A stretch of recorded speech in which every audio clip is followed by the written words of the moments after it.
मैत्रिणींनो, मी तुम्हाला 100% गॅरंटी देते की अशी आमटी जर तुम्ही बाळाला भातासोबत, चपातीसोबत किंवा भाकरीसोबत दिलात ना, तर 100% बाळाची प्लेट संपणार म्हणजे संपणारच. कारण माझ्या वीरासोबत मी हा एक्सपेरिमेंट केलेला आहे आणि 100% हा एक्सपेरिमेंट सक्सेसफुल झालेला आहे.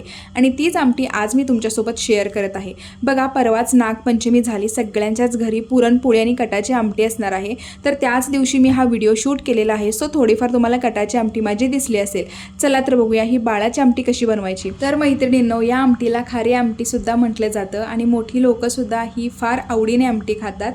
तर ही आमटी बनवण्यासाठी सगळ्यात आधी एक पातेलं घ्यायचं, ज्याच्यामध्ये 2 पळ्या तेल ॲड करायचं. त्यानंतर जिरे, मोहरी, थोडासा कढीपत्ता, लसूण याची फोडणी द्यायची. त्यानंतर आपण जो कटाच्या आमटीसाठी केलेला मसाला असतो ना, ज्याच्यामध्ये तीळ, जिरे, खोबरे, लसूण, आलं, कोथिंबीर याची पेस्ट असते, सो ती ॲड करायची. छान असं परतायचं तेल सुटेपर्यंत. आता याच्यामध्ये 2 महत्त्वाच्या गोष्टी ॲड करायच्या आहेत. एक म्हणजे मीठ आणि दुसरी आहे हळद.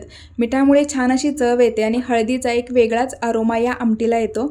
म्हणूनच तर या आमटीला खारी आमटी असं म्हटलं जातं. तुमचं बाळ जर तिखट खात असेल तर तुम्ही त्या मसाल्यामध्ये छोटीशी मिरची ॲड केला तरी चालेल. मी इथे स्किप केलेली आहे कारण माझी विरा इतकं तिखट खात नाही.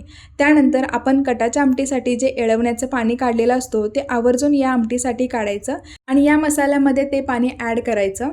छानशी उकळी येऊन द्यायची, वरून कोथिंबीर टाकायची आणि तयार आहे आपली बाळासाठी खारी आमटी. आणि सिंपली हरभऱ्याची डाळ बॉईल करून ते पाणीसुद्धा तुम्ही या आमटीसाठी वापरू शकता. तर ही खारी आमटी तुमच्या बाळाच्या जिभेला एक नवीन चव देण्यासाठी नक्की ट्राय करा.